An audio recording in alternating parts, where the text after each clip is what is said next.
अगर वो 11 में आ जाता है तब भी बढ़िया है, किसी भी हाउस में चला जाए बढ़िया है, लेकिन 4 में नहीं जाना चाहिए। तो यहाँ पे एक रूल है, स्टार प्रपोजेज एंड सब डिस्पोजेज, स्टार इन्वॉल्वमेंट एंड सब की कमिटमेंट। तो ये जो चीज़ें हैं ये आपको अगले एपिसोड के अंदर जो बेसिक थ्योरी है, कैसे आप कस्पल इंटरलिंक को पढ़ते हैं, गणित लगाते हैं, उसके बारे में चर्चा की जाएगी। सिंपल मैंने आपको जो बताया गणित, कि किसी प्लैनेट का स्टार लॉर्ड अगर 5 में चला जाए और इस प्लैनेट का जो सब लॉर्ड है वो 2 और 11 में चला जाए, उसका सब लॉर्ड जो है वो उसको सपोर्ट कर दे इवेंट को, तो ऐसा ग्रह अपनी दशा में संतान दे पाने में समर्थ होता है। दूसरी मैं बताना चाहूँगा, बहुत सारी जो विधाएं हैं उसके अंदर प्रोमिसेस आप चेक नहीं कर सकते। आप पराशरी में नहीं कर सकते, आप क्या कहते हैं नाड़ी में आप चेक नहीं कर पा सकते कि भाई इसके अंदर प्रोमिसेस हैं कि नहीं है।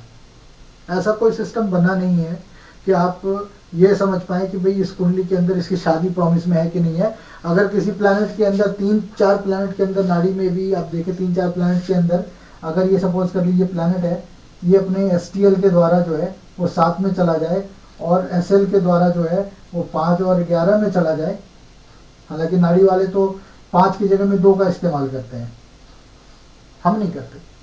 क्यों नहीं करते इसकी चर्चा फिर करेंगे। तो 7 में प्लैनेट का स्टार 7 में चला जाए और उसका सबलॉर्ड जो है वो 5 और 11 में चला जाए, तो बोलेंगे भाई ये प्लैनेट अपनी दशा में शादी दे सकता है। लेकिन वो ये भूल जाते हैं कि ये कुंडली के अंदर प्रॉमिसेस का होना बहुत ज़रूरी है, कि आपकी कुंडली में आपके जीवन में विवाह वो प्रॉमिस में ऊपर वाले ने आपको दिया है या नहीं दिया है, संतान दी है या नहीं दी है, आपका फाइनेंशियल, आपका कैरियर, आपका हेल्थ, आपकी लॉन्गिविटी, ये क्या प्रॉमिस लेके आप इस दुनिया में आए हैं, इसकी आप आकलन या इसका निरीक्षण परीक्षण नहीं कर सकते किसी दूसरे चार्ट के अंदर। कस्पल इंटरलिंक के अंदर जो ट्रू एस्ट्रोलॉजी है, इसके अंदर आप बहुत अच्छे तरीके से पता लगा सकते हैं कि ये जो जातक है इसकी शादी होगी या नहीं होगी, संतान होगी या नहीं होगी, ये इसका जो आर्थिक स्थिति है वो अच्छी होगी क्या नहीं होगी। फिर दशा के अनुसार जो है वो घटनाक्रम समय के साथ आती और जाती है, वो फिर चर्चा का विषय है जब हम दशा या प्रोग्रेशन यानी ट्रांजिट पढ़ाएंगे आपको, उसके अंदर देखेंगे। फिलहाल के लिए तो आप इतना समझ लीजिए कि जो प्रोमिसेस हैं वो चेक करना सिर्फ और सिर्फ ट्रू एस्ट्रोलॉजी जो सॉफ्टवेयर है उसी के माध्यम से संभव है, अदरवाइज किसी में भी पॉसिबल नहीं है। ऐसा कोई सॉफ्टवेयर नहीं बना, ऐसी कोई विधा नहीं बनी अभी तक जो प्रोमिसेस चेक करा दे कि भाई इसकी कुंडली में ये प्रॉमिस है कि नहीं है। अगर कहीं पे कोई ऐसी चीज़ आती भी है तो वही है मिनिमम डिवाइडेशन षड्वर्ग का 2.20 मिनट, 2 डिग्री और 20 मिनट, तो तकरीबन उसके अंदर कितने सारे बच्चे पैदा हो जाते हैं, हाँ 600 बच्चे तक पैदा हो, तो कहाँ से आप किसकी भविष्यवाणी कर रहे हैं। तो आलोचना नहीं करते हुए मैं हाथ जोड़ के क्षमा चाहूँगा उन सभी से जिनका जिक्र यहाँ आया है, जिनके सॉफ्टवेयर के बारे में यहाँ जिक्र आया है या जो कोई पद्धति के बारे में आया, लेकिन जो सच्चाई है उसको आप बोल सकते हैं। मैं बोल इसलिए पा रहा हूँ क्योंकि मैंने ये सारी विधाएं पढ़ी हैं, मैं इनको समझता हूँ, मैंने बहुत दिनों तक करा है इसको। लेकिन हमेशा आपको एक जो अप्रोच है वो एक पॉजिटिव साइड में होना चाहिए, और अच्छी चीज़ हो तो आपको स्वीकार करनी चाहिए, ना कि बिना समझे आलोचना करनी चाहिए। आलोचना का विषय तो तब होएगा जब कोई त्रुटि रह जाएगी, जब तक आलोचना नहीं होएगा तब तक आप जैसे कहते हैं ना कबीर जी की निंदक नियरे राखी आंगन कुटी छवाई, जब तक आपकी बुराइयां नहीं बताएगा आप अच्छाई नहीं ला पाएंगे। आइए देखते हैं इसके अंदर प्रॉमिसेस कैसे चेक करते हैं। आपकी कुंडली के अंदर 9 प्लैनेट होते हैं, आपको 9 प्लैनेट दिया गया है। 9 में से अगर 5 प्लैनेट ऐसे हैं जो कि आपको 7, उसका स्टार लॉर्ड 7 में जाता है और उसका सब लॉर्ड जो है STL in 7 and SL and SSL in 5 and 11 और 5 और 11 और समथिंग व्हाटएवर, तो आप कहते भैया ये 5 जो ग्रह हैं सूर्य चंद्रमा मंगल राहु केतु, ये इनकी दशा में शादी हो जाएगी, आप इनका इंतजार कीजिए हो जाएगी, लेकिन ये नहीं होगी। क्यों? अगर आपकी कुंडली के अंदर प्रोमिसेस नहीं है तो नहीं होगी। कैसे चेक करते हैं प्रॉमिस? छोटा सा एग्जांपल देता हूँ। प्रॉमिस चेक करने के लिए हम जो नंबर हाउसेस पकड़ते हैं वो है 1 लग्न,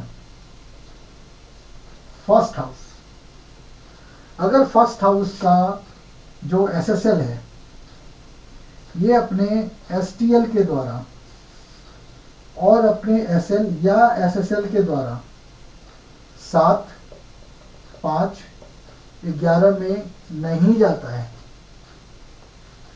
और जो उसका SL और SSL है वो 6 में चला जाए, 4 में चला जाए, 2 में चला जाए, 12 में चला जाए, इट मीन्स कि लगन ने ना तो 7 लिया, ना 5 लिया, ना 11 लिया, और उसका सब लॉर्ड जो है वो सभी नेगेटिव हाउसेस में मैरिज से चला गया, तो हम ये कहते हैं कि चाहे जो मर्जी हो जाए इसकी शादी नहीं होगी।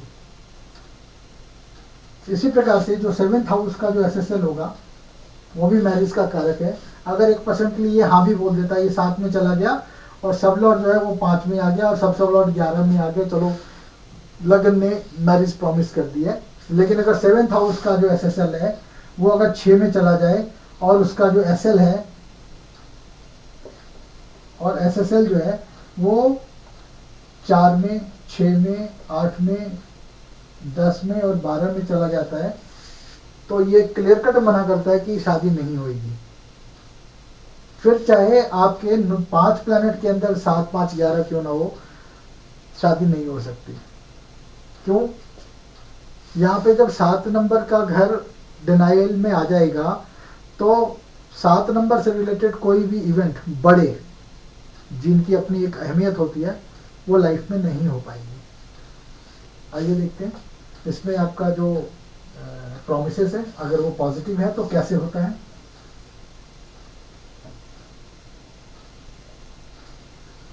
फर्स्ट हाउस का जो SSL है वो 7 दे दे, 5 दे दे, 11 दे दे, और सब लॉर्ड जो है वो किसी एक रिलेवेंट कस्प में चला जाए और 5 और 11, और उसका सब लॉर्ड जो है वो सपोर्ट कर दे। सपोर्ट करने का मतलब फेवरेबल हाउसेस में आ जाए। और फेवरेबल और अनफेवरेबल के लिए छोटा सा बहुत जल्दी आपको एक क्लू देता हूँ। जो भी स्टार लॉर्ड पोजीशन होती है, STL पोजीशन जो भी होती है, सपोज कर लीजिए X है किसी भी हाउस में, उससे अगर सब लॉर्ड की पोजीशन 4th, 7वें, 8वें और 12वें होती है तो हम ये कहते हैं जी सब लॉर्ड ने डिनाई कर दिया, तो स्टार लॉर्ड अपना रिजल्ट दे नहीं पाएगा। इसी वजह से मैंने बोला था कि अगर 6 आ जाएगा 7th का हाउस तो SSL, 7th हाउस का SSL अपने स्टार लॉर्ड के थ्रू 6 में चला जाएगा, इट मीन्स कि उसने खुद को ही डिनाई कर दिया। या ये 7 में चला भी जाए लेकिन सब लॉर्ड उसका 6 दे दे, 2 दे दे, 4 दे दे, 10 दे दे और 12 दे दे, शादी जो है वो लगभग असंभव हो जाएगी। बहुत मुश्किल और अड़चने आएंगी, लगभग नहीं हो पाएंगी। और यदि उसका सब लॉर्ड ने भी नो कर दिया यानी कि 6 दे दी, पूरी जिंदगी शादी नहीं होगी। और अगर इसके सब लॉर्ड ने 5, 7, 11 में से कोई नंबर दिया जो कि लगन 7th हाउस के लिए फेवरेबल है, पॉसिबिलिटीज हैं आपकी शादी थोड़ी रुकावट, बाधा और डिले से हो जाए। विस्तार से चर्चा करेंगे। फिलहाल के लिए इतना ही। नमस्कार।